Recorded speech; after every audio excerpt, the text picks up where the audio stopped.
So when I was a little kid, I always wanted to be a boxer fighter. I was a professional boxer for a little bit of period of time. Wasn't Oh, very good. okay. Yeah, that's when my nose is destroyed. If you look at it, it's like probably like this. All my videos are inverted because my nose looks like really weird. It's horrible. Yeah, it's been broken many times. I used to be a professional boxer, and I've always studied psychology, like probably since the age like 18. I'm 30 years old now. Always found that fascinating. And when you're a young man, you want to learn the psychology of attraction, don't you? Because you want to get a girlfriend. You're like, okay, whatever. So you start reading that stuff and watching the videos. And I've got a very OCD personality.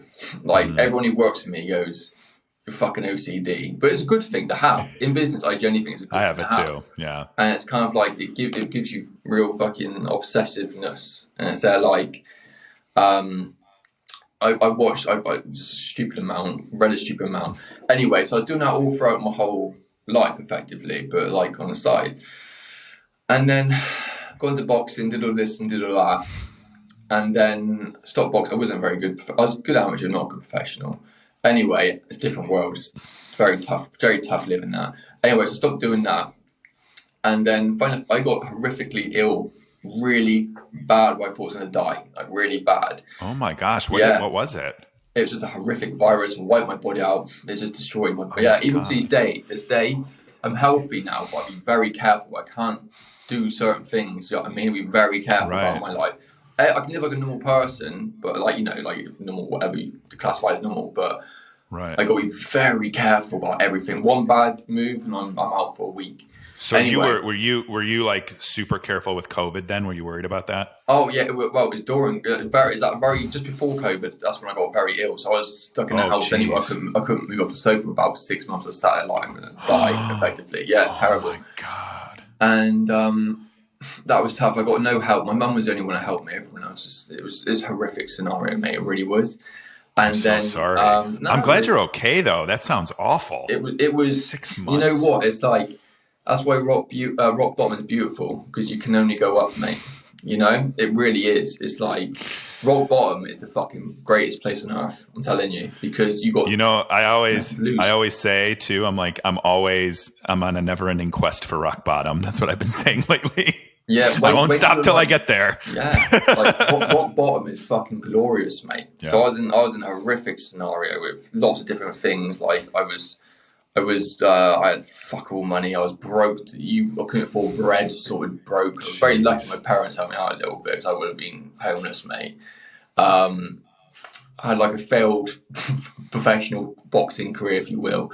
But there's always this thing. I was always fucking good at psychology and the art of attraction. I always was better than everyone else I knew. Does that make sense? And yeah, I totally. thought, you know what? I'm fucking gonna die anyway.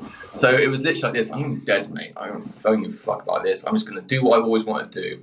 And put my stuff out there. And if it helps, it sounds really cliche, but it's like, if I can help somebody else get a partner and fall in love by knowing what I know, that's enough for me. Because if I die, fuck it, at least I help someone else have a nice life, you know? Yeah. And then I started putting my stuff out there online. And it's like, when you first start making videos, you're really stiff, you're really awkward, it's hideous. And you're like, hello. Terrible, right?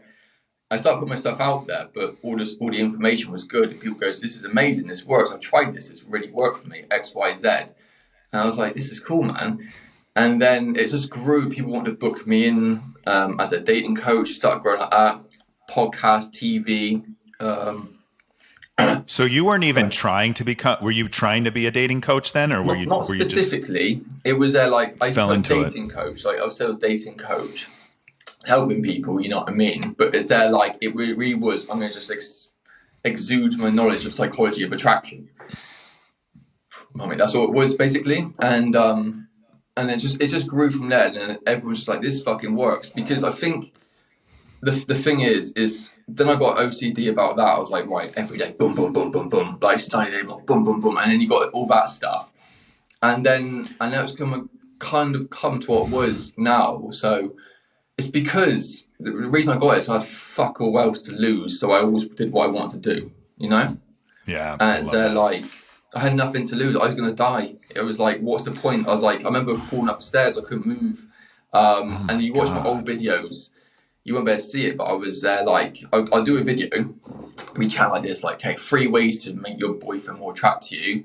Do the video, go sit on the fucking floor, and I was just like crumble on a fucking ball. And that was it. I was like so ill, like, okay, I'm going to throw up now, I'm going to throw up, as in like, do you know what I mean? Whatever it was. But people don't see that, you know? And it's just a horrific scenario. Anyway, it got better over time and everything grew. Now I'm like one of the biggest on TikTok and all that stuff. And it's there like, it was good. But I think people really liked it because it was very fucking real stuff that works in real life. You know, it's very, I say this a lot, people make it too clinical.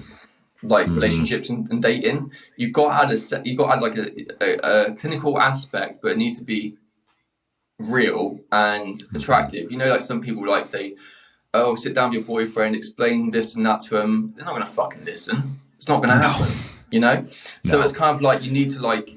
The biggest thing about whole like all that stuff is I'm waffling so much. I'm sorry, but the biggest thing about that stuff is about like framework. And going into deep frameworks and stuff like that. And it's really like social interactions. And that's how you make someone attract you effectively, is through framework and different things like that. And I implement that in my videos, but like in a different way. And it's just, yeah, it just fucking works, mate. That's probably the best way to describe it, you know? So yeah, that's yeah, that's great. And I think too, you're probably, I mean, we're in this weird time where you can meet your significant other through Instagram, right? Yeah. As you did.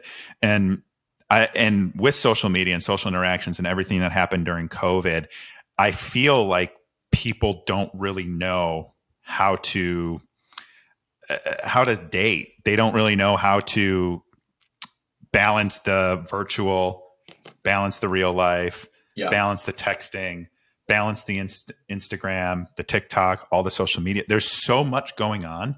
And this is why I thought Love is Blind was a good idea, was because I was like, it eliminates all the distractions that stop people from focusing on getting to know someone and see if they would make a good partner. Yeah, absolutely. I think you're right. And that I think is just so relevant now because we're living different than we were 4 years ago or 3 years ago.